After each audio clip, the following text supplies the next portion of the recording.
कि जहां भारत सरकार इंटरकास्ट मैरिज को प्रमोट करने की बात कर रही है, 2 लाख रुपए का इंसेंटिव भी देती है, वहां आप इसे गलत मानते हैं। तो आपके गलत मानने का क्या आधार हुआ? मेरा आधार मुझे लगता है जस्ट कि ना, हम जिस घर में जन्म लेते हैं उस घर की अपनी कुछ विचारधाराएं होती हैं, कुछ रूल्स होते हैं, कुछ धार्मिक भावनाएं होती हैं।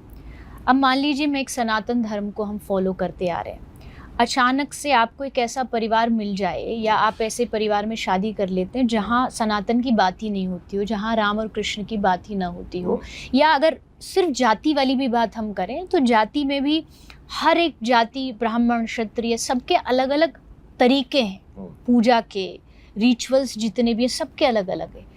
अब आपको एकदम सब कुछ चेंज करना, अपनी आदतें, अपनी पूजा पद्धति, वो आपके लिए बहुत डिफिकल्ट हो जाएगा, क्योंकि आप बचपन से सिखाया गया है भाई सुबह उठो, पर सब कहाँ करते हैं पूजा पाठ? तो सब कपल्स बोलते हैं डिंक्स। डिंक्स का मतलब है डबल इनकम नो किड्स। ये तो करना चाहिए। ये अब मतलब ऐसा तो नहीं है ना कि मेजॉरिटी फॉलो कर लेती है तो वो सही हो जाता है। गलत गलत है, चाहे कितने भी लोग उसको सही करने में लग जाएं। तो इस आधार पर मुझे लगता है कि बहुत सारे नियम चेंज हो जाते हैं जो कई बार आप बाद में फॉलो नहीं कर पाते हो। चाहे वो इंटरकास्ट में आप ये ले लीजिए, कोई हिंदू लड़की है किसी मुस्लिम लड़के से शादी हो जाती है, वहाँ सब कुछ अलग है, खाना अलग है, पहनना अलग है, दिनचर्या अलग है, लाइफस्टाइल अलग है। तो अब एकदम से वो चेंज कर पाना, और कर भी ले, मान लीजिए मुझे कोई कहता है कि जो तूने अब तक 20 से 25 साल तूने जिया है, तूने या भगवान में आस्था रखी है या उनको माना, तू अब छोड़ दे। क्यों? क्योंकि तेरा धर्म खत्म, अब तू ये वहाँ की नहीं रही।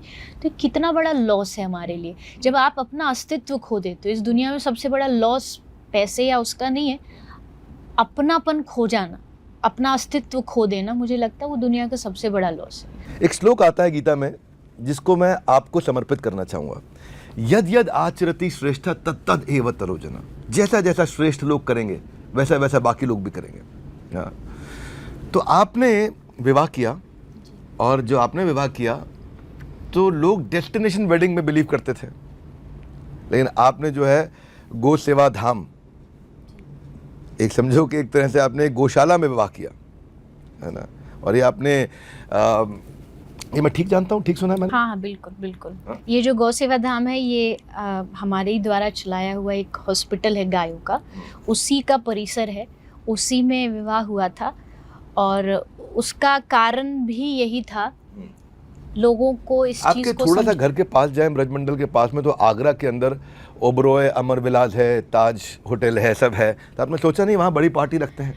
नहीं, ऐसा हमारा पहले से ही मन में विचार था परिवार का कि ऐसा कुछ, क्योंकि मैं कथा में पहले से बोलती आई थी, मैं पहले से ही शादी में दहेज लेना देना इसके खिलाफ थी। मुझे ये था कि भाई आप जिन लोगों को शादी में बुलाते हो, खिलाते हो, वो ऑलरेडी फुल जो है ना अपने घरानों से भी समर्थवान होते हैं, खाने को भी उनके पास इनफ होता है, और वो आते हैं आपकी 1000-2000 रुपए की प्लेट होटल की, उसमें से आधा खा के आधा छोड़ के उसको डस्टबिन में डाल के चले जाते हैं। और आप कहते हो आपने अपने जीवन की शुरुआत एक बड़े अच्छे तरीके से करी, दुआएं लेके की। ये कैसी दुआ, ये कैसा आशीर्वाद है? आपने सोचा कि मैं उस पैसे को बचा के गायों की सेवा में लगा दूं? मैं, हाँ बिल्कुल, कथा में भी मैं बोलती हूँ कि जैसे आप शादी में करोड़ों रुपए खर्च करते हो, पार्टी देते हो, एक पार्टी गौशाला में गायों को जाके दे दीजिए।